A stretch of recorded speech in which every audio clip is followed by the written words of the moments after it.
নমস্কার। আজ 8ই মার্চ 2024 ইংরাজি শুক্রবার। আজকের সকালের কয়েকটি গুরুত্বপূর্ণ সংবাদে আমি রাজেশ আবর আপনাদের স্বাগত জানাই। অসমের শিল্প উন্নয়নে 2434 কোটি বরাদ্দ কেন্দ্রের। শিল্পায়ন প্রকল্পের অধীনে উত্তর পূর্বের রাজ্যগুলির জন্য 10,037 কোটি টাকা বরাদ্দ করল কেন্দ্রীয় সরকার। এতে অসমের জন্য 2434 কোটি টাকা বরাদ্দ করা হয়েছে। উত্তর পূর্ব রূপান্তরকারী শিল্পায়ন প্রকল্পের আওতায় এই অর্থ মঞ্জুর করা হয়েছে। 18,000 কোটির প্রকল্প নিয়ে আজ রাজ্যে প্রধানমন্ত্রী। আজ অর্থাৎ শুক্রবার বিকেল 4টায় তেজপুর বিমানবন্দরে নামবেন প্রধানমন্ত্রী। সেখান থেকে সরাসরি যাবেন কাজিরঙ্গার কহরায়।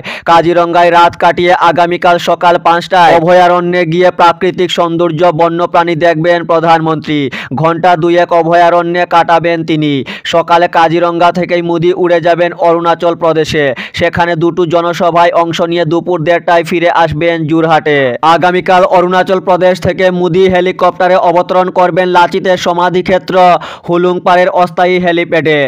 সেখানে বীর লাচিতের 125 ফুট উঁচু প্রতিমূর্তির উন্মোচন করবেন প্রধানমন্ত্রী। সেখান থেকে সড়ক পথে পার্শ্ববর্তী মেলেং মেটলি ময়দানে যাবেন প্রধানমন্ত্রী।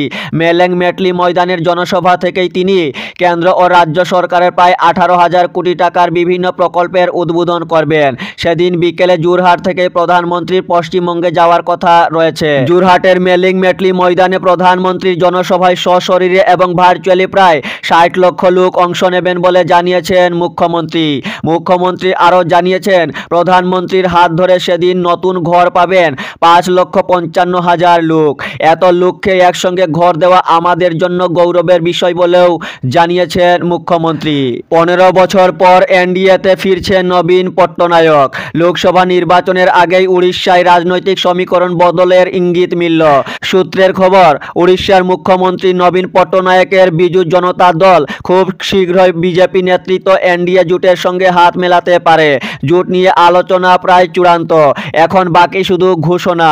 যদি এই জল্পনা সত্যি হয় তাহলে 15 বছর পর আবার এনডিএতে ফিরতে পারে বিজেডি। ভুবন যাত্রীদের খিচুড়ি ও জল দেবে পাটনি পরিষদ।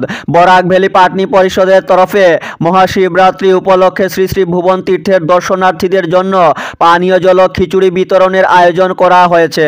শনিবার গঙ্গানগর প্রথম খণ্ড অর্থাৎ আমরাঘাট ভুবন পাহাড়ের ওঠার রাস্তার পাশে পরিষদের একটি ক্যাম্প তৈরি করে পানীয় জল ও খিচুড়ি প্রসাদ বিতরণ করা হবে।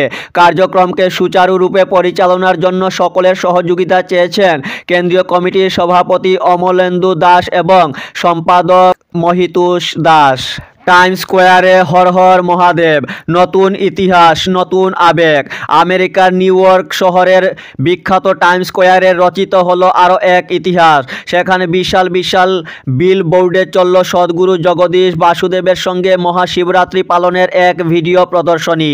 সঙ্গে ঐতিহাসিক টাইমস স্কোয়ারে স্লোগান উঠল শিব ও শম্ভুর নামে।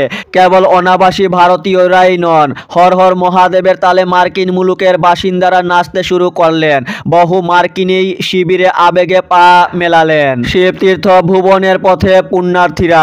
প্রতি বছরের মতো এবারও শিবরাত্রি উপলক্ষে বরাক উপত্যকার বিখ্যাত শিবতীর্থ ভুবন পাহাড়ে তীর্থযাত্রীদের সমাগম শুরু হয়ে গেছে গতকাল থেকেই। সেই সঙ্গে ভুবন মেলারও সূচনা হয়েছে। শিবরাত্রি উপলক্ষে অনেকেই ত্রয়োদশীতেই পাহাড়ে ওঠা শুরু করে দেন। পাহাড়ে ওঠার দুটো রাস্তা রয়েছে। প্রাচীন রাস্তাটি মতিনগর বাজার হয়ে এবং নতুন রাস্তাটি হচ্ছে গঙ্গানগর হয়ে।